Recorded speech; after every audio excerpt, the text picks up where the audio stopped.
If you like fall off the bone smoked barbecue ribs, then you are in the right place. I'm going to show you exactly how I made these from start to finish. No BS. Let's go. What's up, you guys? Welcome back to the channel. My name's Nick, and in today's video, we are going to be smoking these ribs. So the first thing we are going to do today is we are going to trim up our ribs. So as you see here, there's a little flap that kind of is up here. We're going to go ahead and cut that off. I kind of like to make a little incision. Then you can square it off just like this. Now this doesn't need to be scrap. You can go ahead and put that right on your smoker if you want and smoke that. I just like to square these up real nice so that they look pretty. You can see that this is a nice straight edge and these ribs look really nice up until you get to this end. So what I'm going to do is I'm going to go ahead and I'm going to find one of my bones. And I'm going to go ahead and I'm just going to take and just cut off right here just so that these are trimmed up really nice. Alright, so now you can see that we got this trimmed up really nice. It looks a lot more square. So now that we have our rack of ribs nice and square how we wanted, we're going to take a little bit of the fat off of the top. Some of the stuff that's not going to render down, like the silver skin and some of this hard fat. This nice little fat marbling in here will be beautiful, but some of this fat on here is a little bit too much excess. And then on the back, we're going to peel off this membrane right here. We're going to trim up some of this stuff right here, and then we'll be ready to start seasoning. So starting off with some of this fat up here, you'll be able to tell some of this stuff you can pick up with your hand, and if it starts to peel up like this, you know it's going to be a little bit too much fat on there. You want to get rid of this because it's not going to really render down when you cook, and you're probably going to get a really bad bite. Be a bite of a lot of fat. Fat is good. We like fat, but some of this fat is just too much. So we just want to keep picking this up, trimming it down until it's right where we want it to be. And just a little pro tip, if you leave your ribs out for a while and then try to trim them up, you're going to have a lot harder time cutting into this fat. Fat cuts the best when it's cold. You could even go ahead and throw it inside of your freezer for just a little bit. That'd make it a lot easier. This is what it should look like. This looks perfect and good to me. I don't want to take all the fat off. I just want to get some of those really thick parts of fat. So now we're going to go ahead and flip this over to the back side. All this stuff is excess. You don't want this on there. It's going to be some bad bites if you get this. It'll be kind of bristly, and you want your ribs to be fall off the bone, juicy, tender meat. You don't want any of this extra fat on there. Go across the top and peel off what you can without getting into the meat. Once you start cutting into the meat, you know you're getting a little bit too low. You can tell if it's going to be a problem if you go to pick it up and it's kind of just peeling off. We're going to go ahead now and peel off our membrane. I just stick a butter knife, just find one of the bones, just follow it back. Just kind of take and peel. You got to find a little piece that you can grab onto. Just going to take and just peel that back. As you can see, it peeled off right here, but we still got a little bit of a strip on top. So if you find that it's coming off in different sections, just go ahead and make sure you get it all off. Okay, so now we have the front of our ribs trimmed, the back of our ribs trimmed. We peeled off that membrane. It didn't turn out 100% perfect for me. You can see there's still a couple spots that have it on there. I'm not really concerned about all that. It's mostly off. It's gonna make for a lot more tender of a bite. Now it is time to season up these ribs. So what I'm doing today is I'm going to be using a yellow mustard as a binder. Just gonna do a little line of yellow mustard, spread it around in there. Then I'm gonna be starting out with a base layer of some of this all-purpose seasoning. Basically with ribs, your first layer, salt, pepper. You could just leave it at that if you want. You don't even need to put on the garlic. But most people I see just use some sort of salt, pepper, garlic. They call it SPG. So we're gonna start out with the base layer of that. Then we're gonna be moving on to this Killer Hogs barbecue rub. I absolutely love this rub. You can make your own rub at home if you want. It just has a lot of paprika, brown sugar, different seasonings like that incorporated. But I like supporting the barbecue guys that I like. I'll leave a link in the description for this if you want. I love it on ribs. I put it on my salmon. I put it on a lot of different things. So let's go ahead and squirt on a little bit of this mustard. And what we're looking for is just kind of a nice little line. We don't need anything crazy. And we're just gonna rub this on. And you just want to make sure that everything gets covered by a little bit of mustard. You're not going to taste this. What this is doing is this is lathering up these ribs so that way when you put your seasoning on, it sticks. If you don't want to put on any kind of binder, what you're going to do is apply your seasoning, let it sit on that side for about 30 minutes for it to soak into the meat, then you can flip it over. So after you have your binder on there, if you're choosing to use one, go ahead and put on your first layer of salt, pepper, and garlic. We just want it to get nice and coated. It's about a medium coat. Nothing super crazy. And that's how I like it to look. After you have that on, you're gonna be good to put on your next rub. Now for this, I really like to coat it on because this is what's gonna give the color to your barbecue. This is gonna give it that nice mahogany red color that you want on your ribs. It's going to be absolutely amazing. So I'm going to put this on heavy. So now that we have the backside seasoned, we're going to go ahead and flip it over to our front side, get the top, and then we're also going to get our edges. So we're going to flip this over. And as you see, some of that falls off. That's some of the excess because I went on pretty heavy. That means that I have on everything that I need on there. Now, if you're doing this like some sort of barbarian like me and not using barbecue gloves, at this point you should probably wash your hand a little bit before you start again. So I'm going to do that. I like to season the backside first. That way when I flip it over to the front, I don't have to put the front onto the bottom once it's seasoned, because the top part is what's going to be pretty. You're going to serve it to your guests or to your family this way, so I don't like to flip the top side onto the bottom. So go ahead and take and put some mustard on there. I'm going to put a little bit more on this side because we got to get our edges now. Now, there's no right or wrong way to do this. You just spread it around. Go ahead and make sure you get your sides really nice and good with that mustard too, so that your rub sticks on there. Alright, so now that we have this good and lathered up, we're going to start out again with our base layer of this all-purpose seasoning, our salt, pepper, garlic. Let's go and give it a go.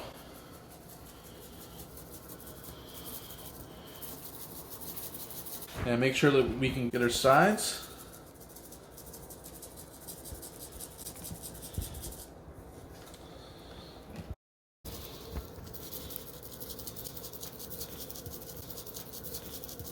Now that we got our salt, pepper, garlic on there, we're going to go ahead and come back with our Killer Hogs barbecue rub. We're just going to get that nice coat on there going all the way across. Then we're also going to season up our sides. Make sure your sides get nice and hit up. I like to kind of just keep my hand there and I just kind of rub it on the side. I just kind of keep hitting it into the side, and as you can see, those sides get nice and coated. Now we are completely done with the seasoning portion. This is all seasoned up and ready to go. So the next thing we're going to do, fire up our pit. Once it's up to temp, we'll go ahead and put it on and we'll get barbecuing. I already have my smoker started. I had some pellets in here from my last cook, but we're going to add more in now, just so that way we have enough for the full 4 hours or so that it should take to finish this. Today I'm using hickory and cherry, a mixture of the two together. I think it's really amazing for ribs. The hickory gives it that deep smoky flavor, but that cherry wood gives it just a little bit of that sweet. When you mix the two of them together, it just leaves an amazing smoke flavor. Leaves a beautiful pinkish reddish smoke ring around the ribs, and I think this is going to be amazing. We'll go ahead and load this up now, and then I'll throw the ribs on.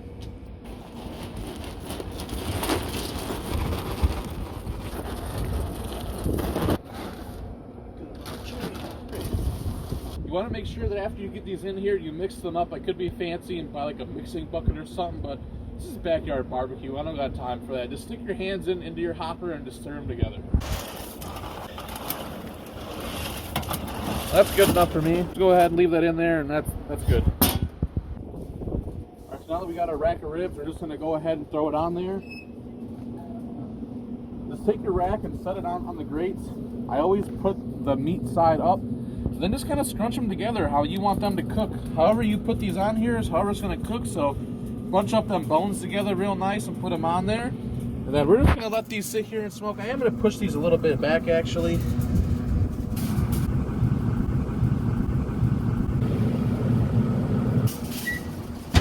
I have my smoker set at 250 degrees. I'm going to let the ribs sit there for a few hours, absorb all that smoke, and I'll go ahead and check them every 30 minutes just to make sure it's not drying out, and then I'll show you what we do next. We're going to go ahead and check our ribs and see if they need a spritz.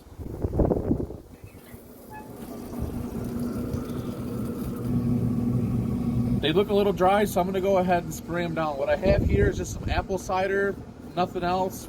I'm just going to spray it down with it.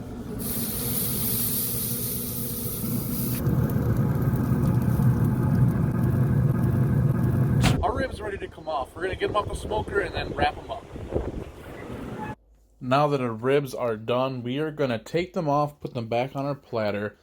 We're going to take them inside, wrap them up in tin foil. We're going to drop down a little bit of butter, brown sugar, and honey. It's going to add a lot of flavor. It's going to make them great. So we already have all of our ingredients inside of our foil. We're just going to put this down inside of there. Now what I like to do is I like to take this, get it on there, and we're going meat side down. That way all the stuff that's on there gets sucked into those ribs, and they're really, really nice. I use like 6 or 7 pieces of just normal aluminum foil. If you have heavy duty foil, you can get away with just using 2. But you want to make sure you have a lot of foil, that way it doesn't get punctured at all. If it gets punctured, all that juice is going to spill out onto your smoker. The ribs won't be as tender and you'll have a big mess on your hands. So the way that I like to fold it over is fold in one side first, then fold in this side. Then we're going to take our ends, we're going to fold our ends in. Now we have our little rib package just like this. Go ahead and set these bad boys right in here.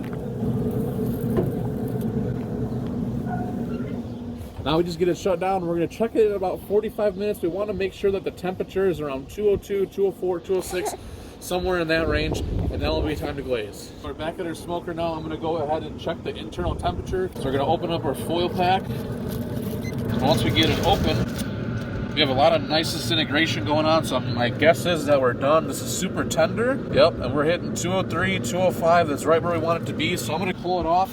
I'm going to check the other one and see if it's good or not. But what I'm going to do is pull this off right now, and then we're going to get it glazed. So now that our ribs are done, we pulled them off. We're going to let them rest for about 5 to 10 minutes.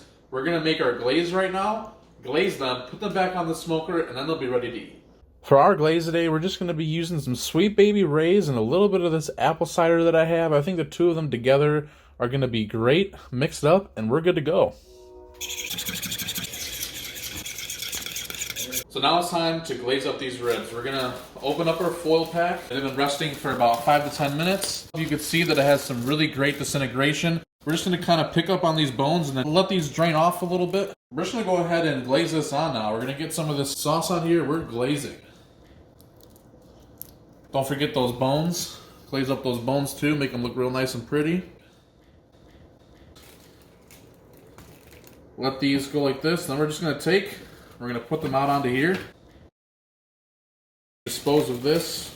Now if you guys can see, this has some really great barbecue flavor on it. So I'm going to go ahead and I'm going to get a little bit more of this rub on here. Not a whole lot, just a little bit. Put this glaze on just to give it a little bit of that mahogany color. And we're just going to go ahead and paint this glaze on. This is going to go back on the smoker for another 15-20 minutes just until this gets caramelized on here real nice, and we'll be good to go. We're going to go ahead and put these ribs back on now that they're glazed just for about 15 to 20 minutes so that glaze tacks on real nice. Let's go ahead and get these ribs back on.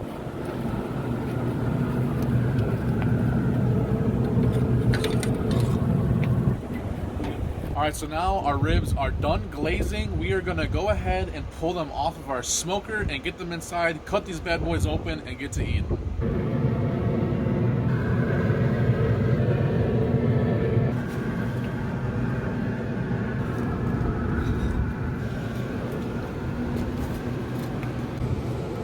Our ribs are finally done and they look absolutely amazing. So I'm going to cut into these ribs.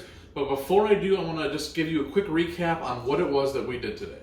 We start out by trimming up our ribs, getting rid of any of that excess fat, pull off the membrane, get whatever binder on there that you're going to use. I use mustard, your salt, pepper, garlic, whatever kind of barbecue rub you use. Fill up your hopper. I use hickory and cherry. Lay down those ribs, spritz them about every 30 minutes if they're dry. Get them down in your tin foil, whatever you want to use. I use butter, brown sugar, and honey. Put them back on the grill for about 45 minutes. Make sure the internal temp is right. Glaze them up, lather them up. Back on there for about another 15, 20-ish minutes just until that glaze tacks up really nicely. And then you have a finished product that looks just like this. Wow, look at that. So now the moment that you've patiently been waiting for, we're going to cut into these ribs. Let's go.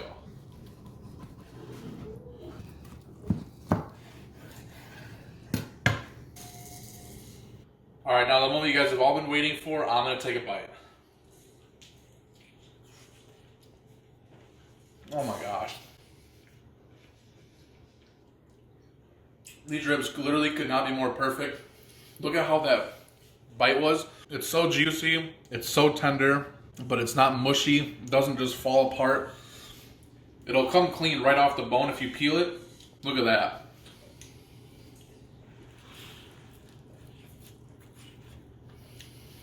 Wow. Thank you guys so much for watching. If you have enjoyed this video, be sure to subscribe to this channel. Hit the notification bell. That way you get a notification every single time we post a new video. And as always, guys, I hope you have a great day or night or whatever time it is when you're watching, and I'll see you in the next video.